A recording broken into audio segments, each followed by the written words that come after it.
Hey, it's Techie Tamika, founder of Tutoring with Techie Tamika LLC. And I'm here to share with you my top stress free strategy on how to prep for the Math STAAR exam.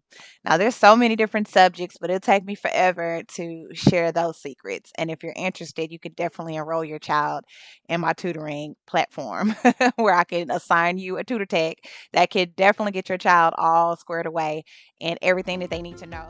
And let's dive into this hot topic on the Math STAAR Prep DIY for parents.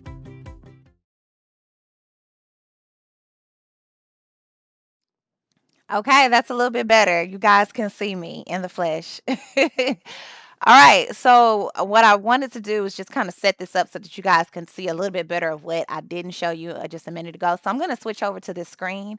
When you go to the TEA.gov website, you can just click on additional resources. So, if you're in Texas, this is pertaining to the Texas Star. All right. The Texas Star. So, the Texas Star is going to start April 9th, and it kind of leads all the way into June 28th. So you can look over this. This is on our blog that just released this week. I know parents may have already gone, hey, this is not new information for me, maybe for you, but remember, there's a lot of parents that may not have the time in their schedule to keep up with all of these dates, let alone may have other kids and other performances, other activities, other events. It's a lot going on. So that's what I'm here for. I'm here to make sure and facilitate this information so that they can stay updated and feel secure that, hey, they're ready and we know that their child is going to be ready. But I'm going to give you a tip today, a very stress free, easy tip on how to help your child tackle the math star. Okay. All grade levels. I'm going to highlight all grade levels today. Yes. Sit back, grab a little cup of coffee, a little soda, Diet Coke. I don't know, maybe use some sea moss. I don't know what you're drinking. I'm just drinking some Arzarka, okay? But we're going to talk about this today, okay? So let's get into it, okay? So I might be reading little pieces and bits of the blog just to kind of like, guide through this whole process. So of course you may be wondering, why does a STAR exam still even exist? Okay, some of you guys not even as bothered like you used to be because it used to be where your child felt threatened that they may not be able to uh, graduate to the next grade level, or it was a threat of maybe having to attend summer school, all of those things, right? But guess who's under the fire right now? These teachers. And you should care. You should care. That little apple that you give, on Teacher Appreciation Day, or that pat on the back, or giving that wonderful card that you've gotten on a little gift basket. It's great. It's great, but this means more. This means more. This is their livelihood that they put on the line for you guys, okay? And it takes a lot. It takes a lot to be a teacher, I would tell you. And when parents don't care about things that matter to them, especially when it deals with their pay now, yeah, it's a big deal. So I want you guys to take it a lot more serious, as if it when it affected your child. Take it serious that it's affecting the person who is making sure that your child is going to be well off from years to come. Okay. So please let's take that into consideration. The key to everything that I'm going to be sharing stems down to the reference materials. The reference materials, guys. Okay. I'm going to show you exactly how to get to where I'm what I'm showing you right now is what I'm going to show you exactly how to get to on your own. So you don't have to worry about, well, their teacher never gave it to me. The school hasn't supplied it. I don't know who to contact at the school. They haven't returned my call. All of the excuses, we're going to throw those out the window because we're going to be proactive and we're going to make sure our child is successful. So I'm going to give you what you need right now. I want you to use it. I want you to log on to it. I want you to save it, download it to your child's tablet, download it to the phone. You're going to look at this every day up until that STAR test. Okay? We're not going to always rely on someone else that may have a plethora of things to do. You can do this part. It's so easy. It's just one little simple task. And let's get to it. Okay? So I'm going to show you how to navigate to that. That is going to be right here. So we would see all of these additional resources here from grades 3 all the way to high school, which is Algebra 1. They even show you that they have graph paper available. So they have it in Spanish as well. So there's no need to think that, hey, I don't know what this looks like. I'm just going off what the teacher says, what my child says. No, you have access to this, okay? Here it is.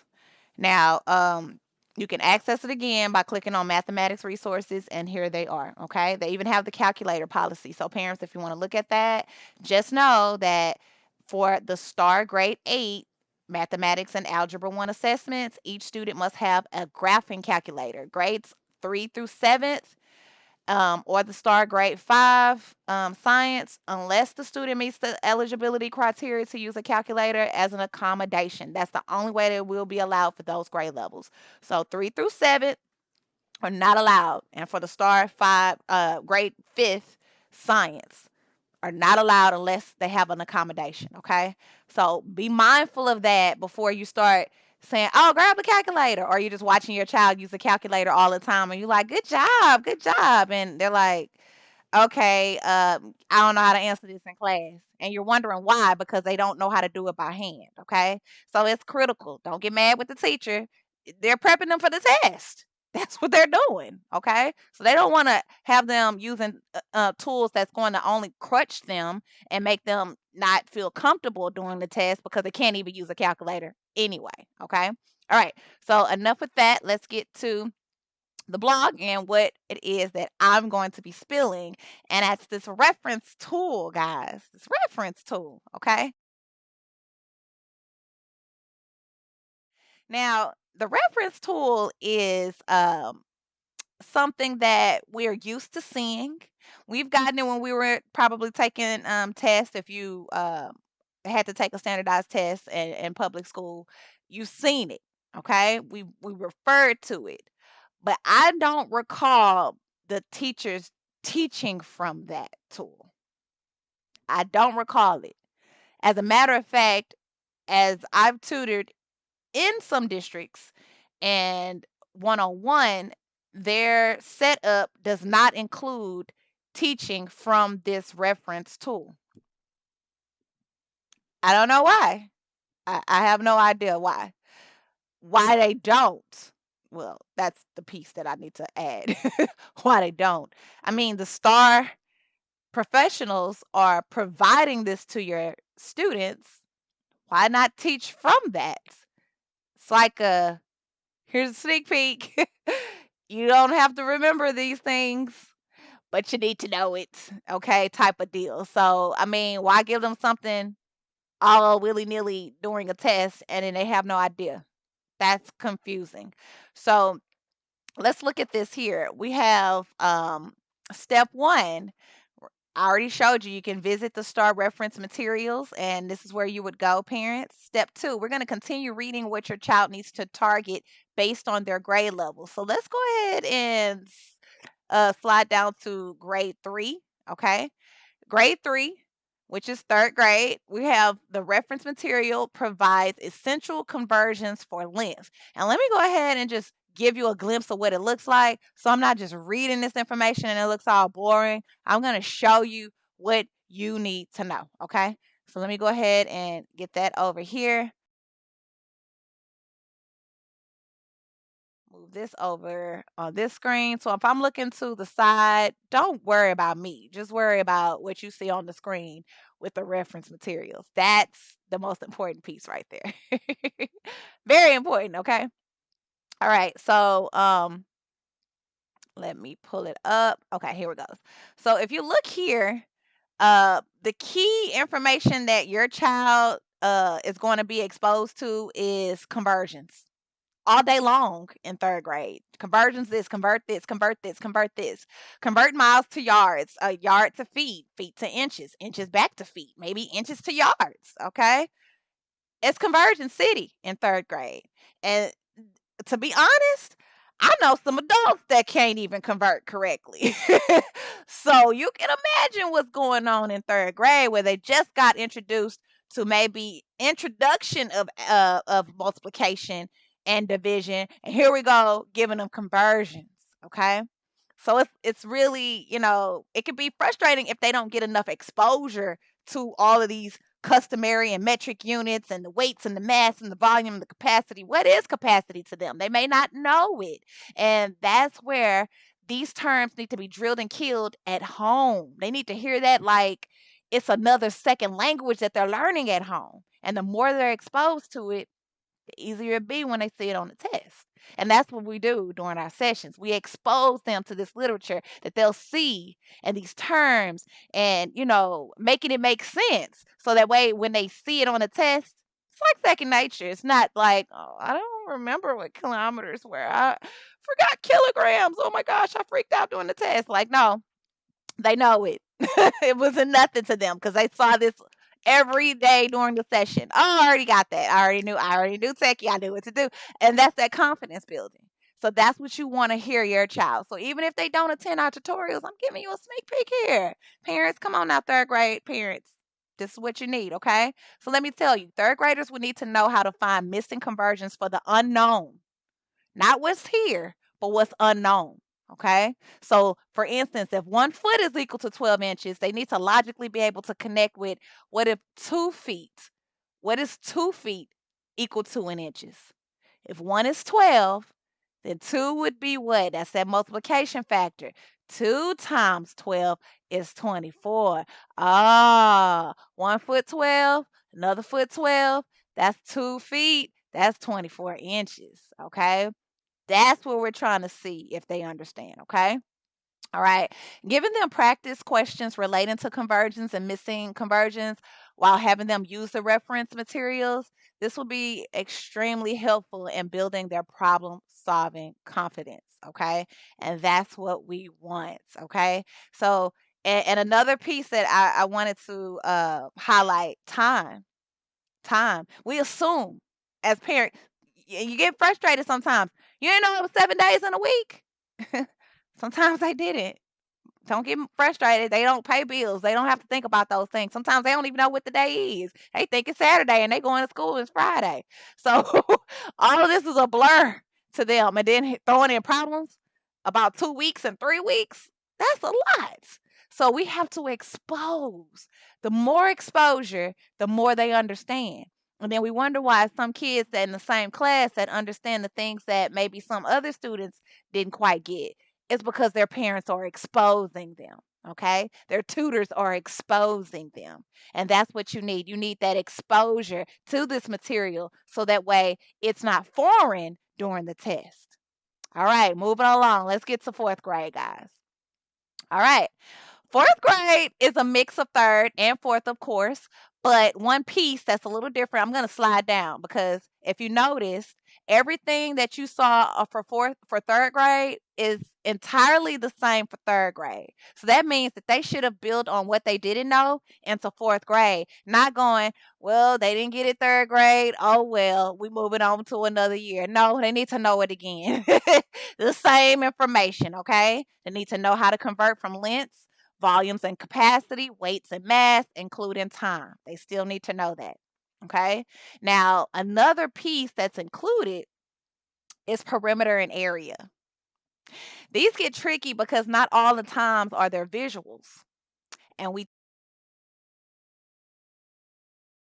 teach our children how to create visuals in their mind, how to write down these visuals, how to relate objects that could be shaped into a square or a rectangle. Okay, understanding that a square has all equal sides, but rectangles don't. They have opposite equal sides. Okay, so that's a difference. They have to be able to correlate that to understand that if I'm talking about a keyboard, okay, thinking about a keyboard like a keyboard from a computer, we wouldn't, of course, see that as shaped as a square. They should connect that to a rectangle.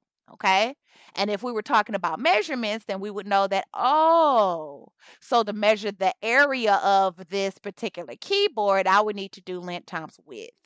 Okay. Because it's a rectangle. And looking at my reference sheet, in case I forgot length times width, I see it right here, rectangle. I know what a rectangle looks like, but I had forgot about length and width. Oh, no worries, because I can look on my reference sheet and see that A equals length times width, plug in my numbers because I know how to multiply from third grade. I'm a fourth grader now. I got this. Okay. Do you see how easy this reference tool helps student feel confident during the test? That's exactly why we want to expose it to them more. Okay. So, and understanding perimeter is not the same as area. Perimeter is the border of things. And a lot of times they're given these questions or problems that's dealing with things that have perimeter, like the border of a pool, the fencing around a yard, okay, the frame of a picture, okay. They need to understand that that is the perimeter that they're asking about. They're not asking about what's inside the picture or how much water goes in the pool. They're talking about around these things. And that's where they need to make those connections. So giving them games and activities or questions or just pop questions that you want to get ask moms or dads on the ride home. Hey, am I talking about perimeter or area? I'm talking about putting a fence around the backyard. And if they spit out perimeter, all right, good job. Give me a high five. Okay. That's letting them making that connection because once they see that material in class, the last thing you want them to say during the test, I forgot. I forgot. Because that's the easiest thing to say as a kid. I forgot. We're gonna forget. But obviously the STAR professionals knew that the kids would forget. That's why they gave them a reference sheet. So why not teach from it? Okay. Why not remind them how to use those skills? Okay. Grade 5. Let's get to it. Ain't nothing to it but to do it. Okay, so grade 5. Woo, grade 5. Let me kind of slide down a little bit. What you see again, parents? What you see again? So the reference material for grade 5 provides essential conversions again, once again for length, for volume and capacity, and weight and mass. But it took away the time right now. Cause around about fifth grade is you should the fifth graders they should know. Hey, how many days in a week? Okay. You're getting ready to go to middle school next year. You should know how many days in a week, how many days are typically in a month. Okay. We should be knowing how many seconds are in a minute, how many minutes are in an hour. All of that. They got that down packed. So we don't need to provide them with the reference sheet anymore on that. Hopefully. And if your child doesn't know that, then you have some teaching to do because they've already assumed that your child knows these things. Okay. Now, what they need to know is fifth graders, so slide this up, and this shouldn't be foreign to them. So don't be looking at this for the first time and go, my child don't know all of these. Did you see what I just showed you? They've been learning this since third grade, parents. So they should know it. They need to review it, okay? So they can be a little bit more what? Familiar with it. That's the goal. They need to familiarize themselves with it, okay? All right, grade 5, new information. We have the perimeter and area, of course, but we're throwing in that 3D. We're going to throw in a little bit of 3D with them, okay? We have the cube, the rectangular prisms. These are formulas. I tell kids about formulas all the time. And for some reason, they just can't make the connection to what is a formula and why am I using this? What is this A equals BH and A L times W? Who came up with this? Geniuses that didn't want to have to figure out things over and over again. So they gave you a cheat code, which is a formula that you just plug in the numbers. That's all it is. That's all it is. Okay? And if your child starts to make that connection and understand it, math won't even be that hard. It really isn't. It really, really isn't. It's just like acronyms, okay? Think about if you were cooking some food and you didn't want to write the whole word out and you said you need B plus W plus I'm just making up something. B plus W plus M, okay? Need a little bit of butter, B for the butter, W for the water, and the M for the meat, okay? For your protein or whatever, P for protein. That's all this is, okay? It's not that crazy. I don't want you to get crazy about, well, I don't even know what these numbers are. It's not hard. Let's break it down. P for perimeter, guys. You see the perimeter right there? P equals perimeter. And that S means sides. We know that a square is four-sided, right? So four sides times the amount of the side. Well, Yeah, times the amount on each side is going to be equal to the perimeter. So if one side is 3 inches, we know that it's going to be four sides, right? So 4 times 3 would be the perimeter, would be 12. Okay, that's that logic that we want them to make the connection to. Or they could just add it up 4 times if they want to. Okay, 3 plus 3 plus 3 plus 3 equals 12. Same difference. Okay, rectangle. Okay, P, again, perimeter is equal to 2 of the lengths of a rectangle, 2 lengths plus 2 widths, okay? 2 lengths plus 2 widths, okay? That's it. So if the top and the bottom is 5, that's 10, right? The width, the 2 widths are 6. So we have a 6 by 5. That's what that would be, right? So we'd have 2 lengths. 2 lengths is 5, okay? So 2 times L, 2 times 5, you hear that? That's 10.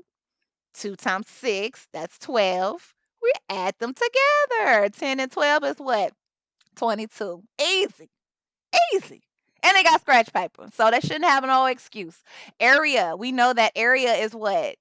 Side times side when we're dealing with a square, okay?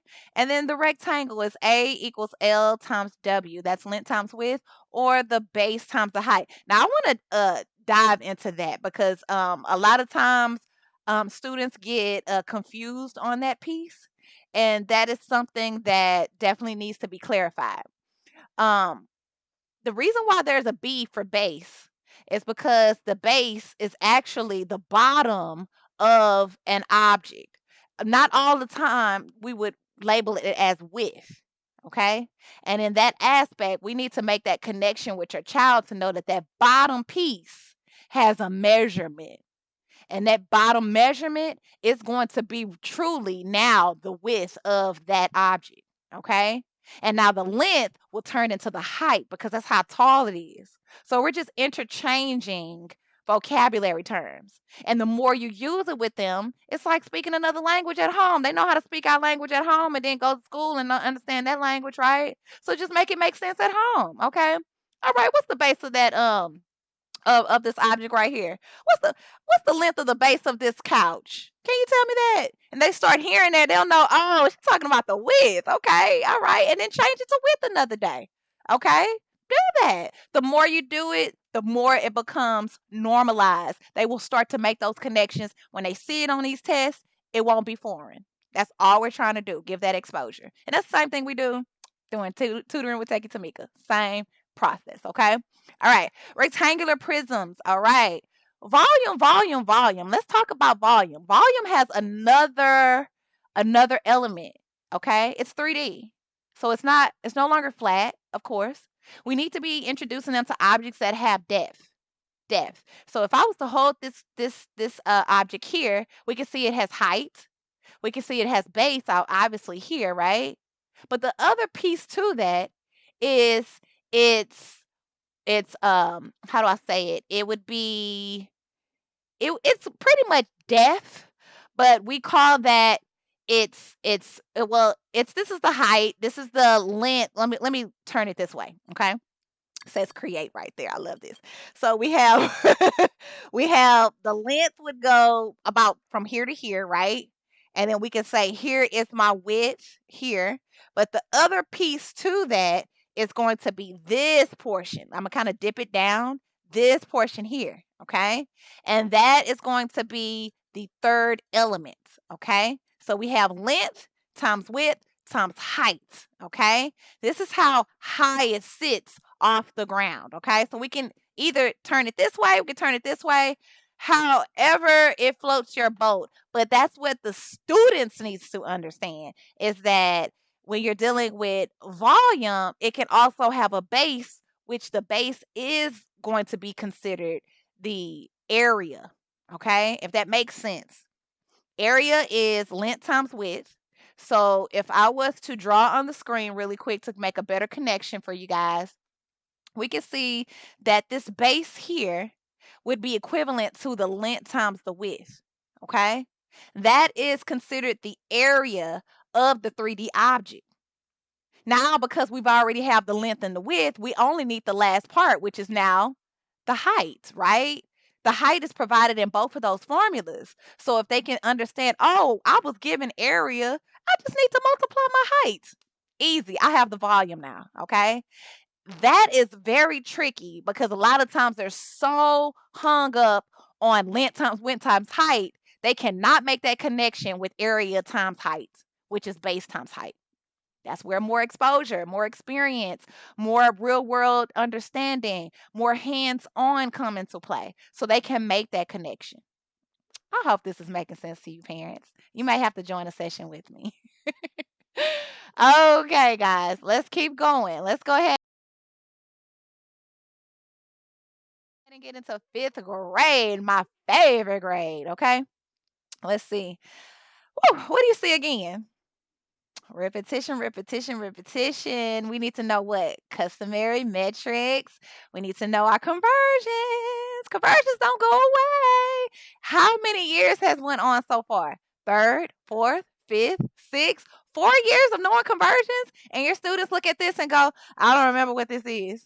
I don't know that. I ain't never seen that a day in my life. You know how many times I hear students talk like that? And I'm just like, mm-mm-mm. I'm glad I'm exposing them so that way parents can actually see, like, they've been learning this since third grade and they act brand new. Okay, so let's see. Sixth grade reference material, guys. So we have 1 mile is equal to 1760. Do I need to go over this? Of course not. I'm not about to do that.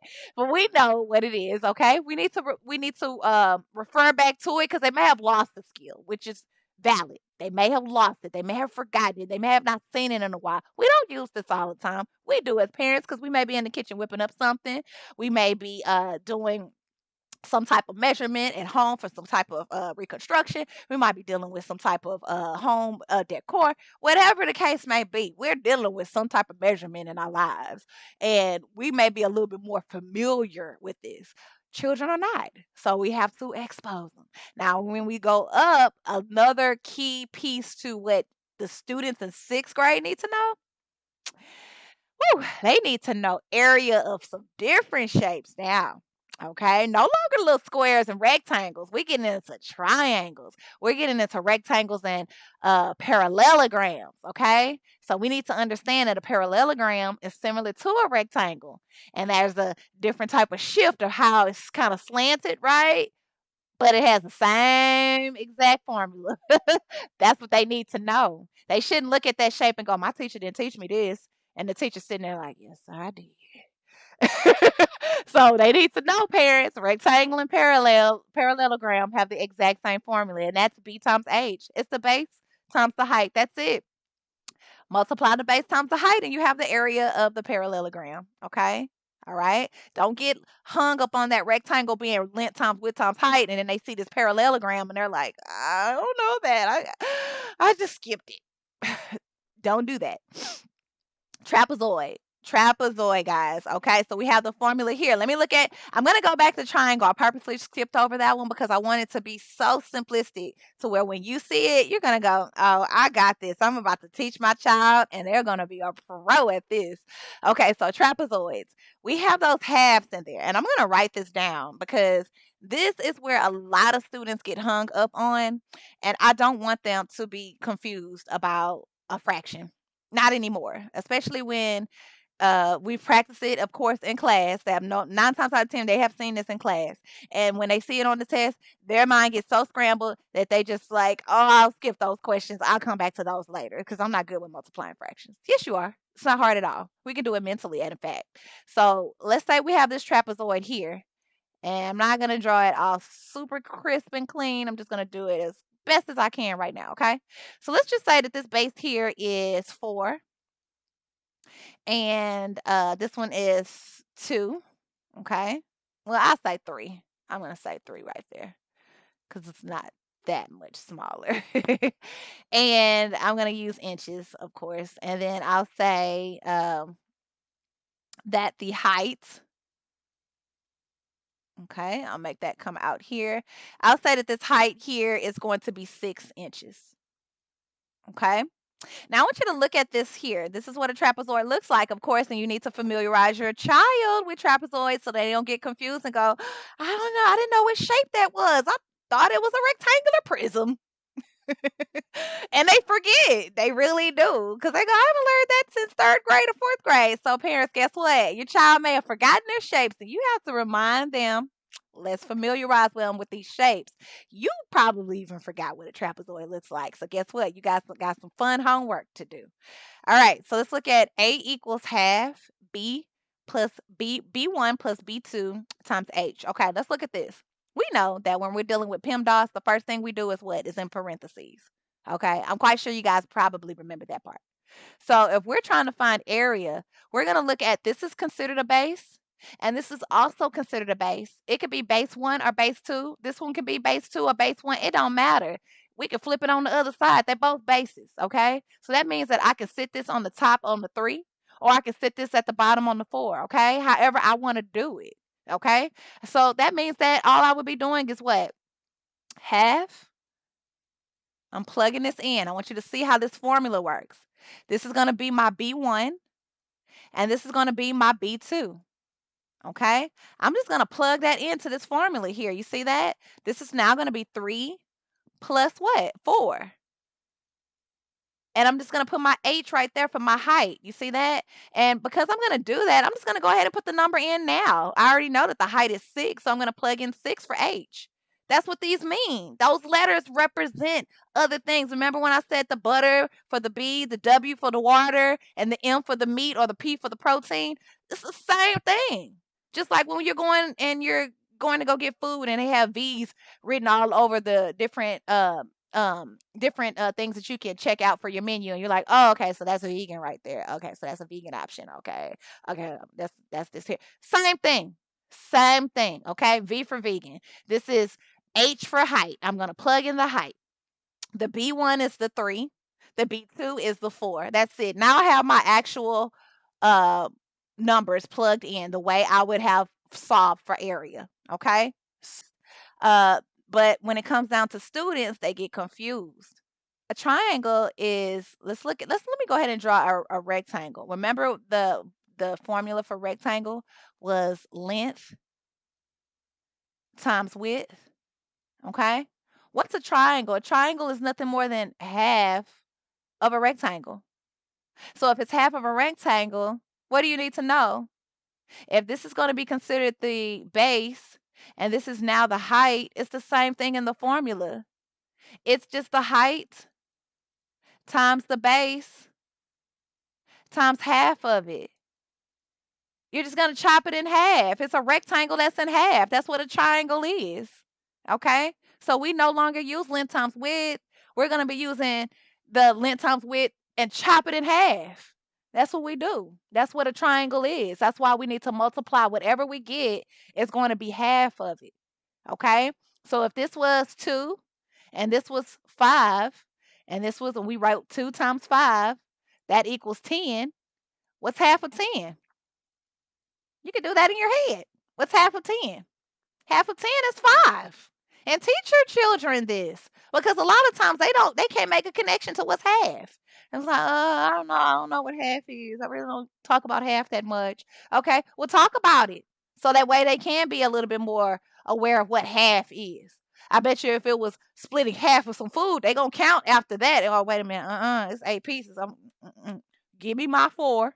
Okay, so they will be able to make that connection instantly. And that's the same connection we need to have them making on this exam to show how brilliant our children really are. Okay.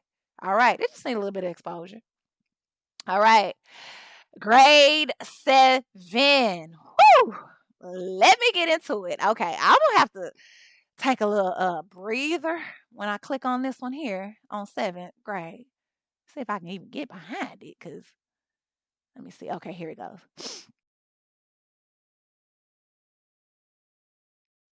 Okay, so I'm going to scroll down. Same thing, guys. We need to know length, volume, capacity, weight, and mass. I'm going to breeze straight through that, right? Because we know we need to know our conversions. But, ooh, 7th graders have a lot going on. Yes, a lot going on.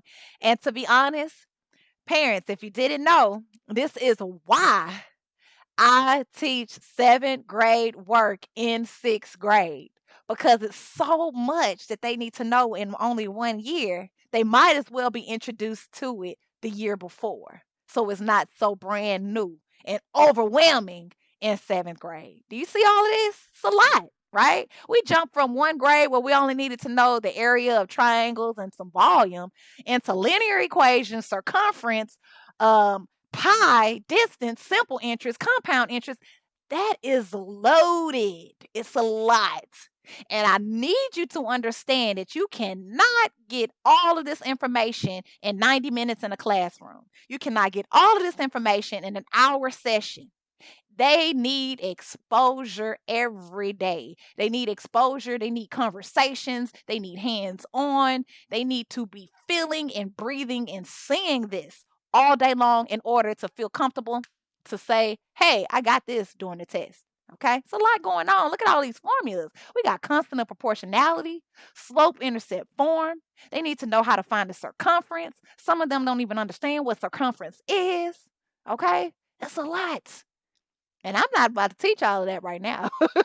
So if you need help on this, you need to be bringing your seventh grader on to our seventh grade class where we can help them prep for understanding these types of formulas, okay? Prisms, pyramids, pi. They need to know that pi is equivalent to 3.14 or 22 over 7. Do you see that? You see that? It's so many different ways that they can see that. They need to know how to be able to work on numerical representations. We just went over that recently. Okay. Sometimes parents don't understand my logical why I introduce things that some schools are not introducing, but I'm doing this for a reason for them to make a connection. When students make a connection, they can answer anything. I don't need to drill and kill them on memorization. I don't teach like that. Okay. I actually frown upon it. So forget what we can forget. Let's focus on what we can know and make sense of. Okay. And that's where the brain needs to make a connection to. All right. And understand the distance. D equals R times T. Rate times time. They need to know what is rate then. How do I know what the rate is? Okay. It's a lot of different things. We got when it comes to rate, you're gonna need to know your decimals. You're gonna need to know percentages. It's a lot, parents. It's a lot. So this grade level has a lot of work. If you have a seventh grader, they shouldn't be chilling at home watching TV, doing their own thing. They should be looking at this reference tool, and you should be looking at it with them. Hey, wait a minute. How you use this area of triangle formula? What's circumference? How you find the circumference? Plug in those numbers. I'm looking at the formula. Did you do it right? And then you can go on Google. Hey, did they do it right? Google, check this answer. And or you can message me and I'll help you. Constant proportionality. What's the K mean? Okay. What the Y and the X mean? Okay. Slope of intercept form. What is that? What's the X represent? Okay. What the M represent? How you plug that in? Okay. What problems would you use to solve this one? Okay. That's what I need you. They need to be confident like that. And the more you drill them, the more they're gonna, oh, I was glad my mom was drilling me because the test was easy. You know how many students tell me that on the regular? They come back from taking the test and go, oh, it was a breeze. It was so easy. All the questions and things that you had been talking about was on the test. It was so simple. And that's what we want to have your students feel, that sense of confidence. Okay. All right. Enough of me talking. Let's go to eighth grade. Whew, another grade that has a load of information. So if you let's talk about this. Okay, so seventh grade, whole new ball game, right? Eighth grade, they just did like a little bit of a warp of we don't even need to work on conversions no more. We need to be focusing on some new info, okay? Some more shapes like prisms and cylinders and pyramids and cones and spheres and simple well we talked about simple interest, but the Pythagorean theorem, okay? Yeah. A squared plus B squared equals C squared is coming into their lives. And they need to know how to make a connection to this, okay? Slope of a line. Look at this formula. We have M equals Y 2 minus Y1 over X2 over X1. Some students look at this and go, I don't know which number goes where. takes practice. They're not going to get it in a 90-minute session. And then they go, well, their teacher went too fast because they got a lot of work to cover, right? In such little time. And then sometimes students aren't doing homework and it makes it even more challenging. So we have homework that we need to be drilling parents. We have practice work and more exposure that they need to see so that these formulas are not foreign during the test. We needed to make it make sense. We need them to be able to see this and be familiar to say, oh, I understand what a parallelogram is. I understood how to find the area of a circle now. Okay. I understood that we have pi. That little pi right here represents 3.14. I know this. Okay. I know this. And I know how to square things. Look at that. We have r squared, radius squared. Okay. Sometimes they forget it's the number times itself. Okay. I can go on in days. I love math, guys, as you can see. And it's my passion. I love teaching it to other teachers so that they can be able to make it easier for students because to me, it's not complex. It's more so about understanding logic and patterns. Okay. More more times out of 10, 9 times out of 10, if students are more exposed to it and they start to recognize, they'll recognize their own patterns. They start making up their own formulas. And I love that. I love it. And they'll start to recognize and say, oh, that's why this formula is written like this. I'm like, welcome to the bright side. Okay. So they're starting to transition over into a higher level of thinking and all of this baby rote memorization, and it don't even phase them no more. They don't even need to know that like that anymore. They start recognizing things on a whole nother scale, and that's what we want to get your children to be at. Okay, that's it. All right. Surface area is the new piece here. Surface area. We're not talking about just no area. We're not talking about flat anymore. We're talking about pulling this apart, okay? Making this a flat box, okay? Like a pizza box that's flat. And we're having to find what is all of the different surfaces of those together and adding it up and making that an entire surface area. But there's a formula to it, right? So we have the surface area of prisms, surface area of cylinders. And here's the lateral and the total formulas. And we need to know how to be able to plug them in. Okay. Plugging in numbers is essential to solving these types of questions for 8th grade. All right. All right. All right. So I'm going to go ahead and go into the last one, which is algebra. Okay. So algebra 1, you guys know, if you know me, I am an algebra guru. I love algebra. And I love teaching algebra, okay? Now, algebra is pretty much to me how I will explain it for students what they need to know in reference to the reference materials is understanding that algebra is the unknown. When something is unknown, we're going to think backwards until we can get back to how this originally would have been set up. Okay? So you're thinking like a detective. That's all you're doing. And everything that you see needs to be undone. Okay? And formulas that are given, we are plugging in what we know, and what we don't know, we are using that undo process to find the unknown. That's it. That's it. I know you guys are like, no, that sounds a lot. But let's just focus on what they need to know for 8th grade. I mean, sorry, for algebra. So for algebra students need to know, let me go down to it. They need to know factoring, okay? Perfect square trinomials and different types of squares. The reference material provides properties of exponent formulas involving various powers, such as product, quotient, power of power, rational exponent, and negative exponent. It also provides linear equations of standard form, slope intercept form, point intercept form, and slope of a line. Lastly, this reference sheet will include quadratic equations for solving in various forms such as standard, vertex, quadratic, and axis of symmetry. Okay.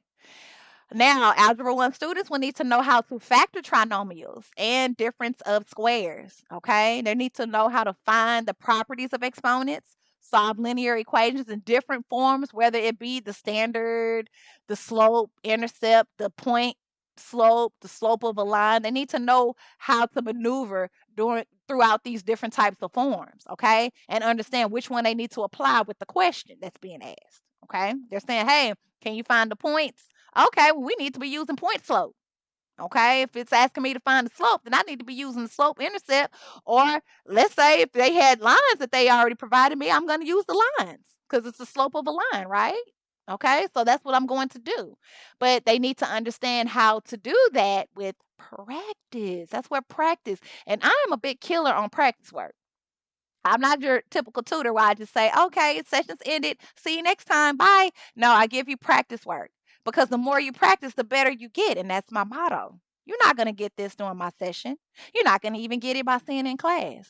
You know it, but you're not going to actually know how to solve it effectively and retain it.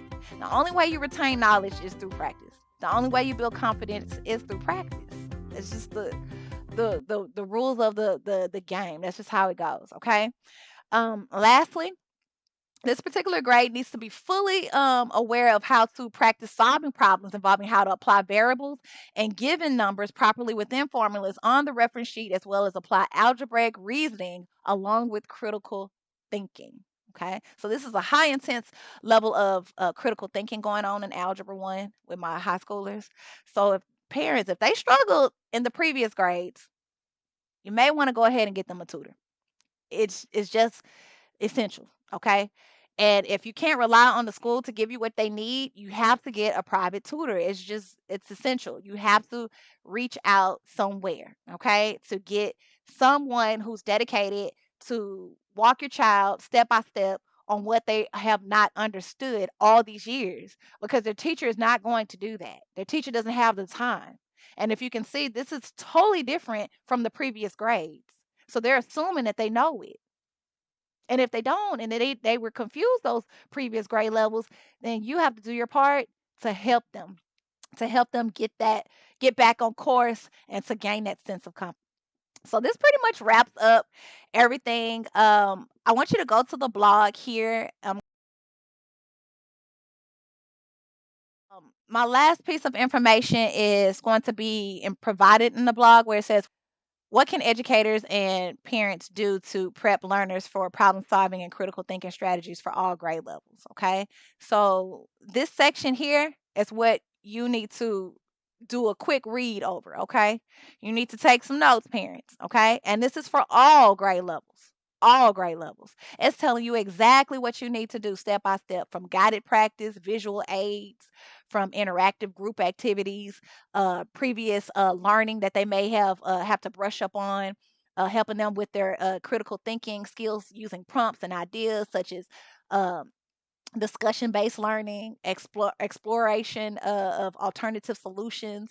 I'm providing you with thinking exercises, comparative analysis experiences, and exercises that they can utilize.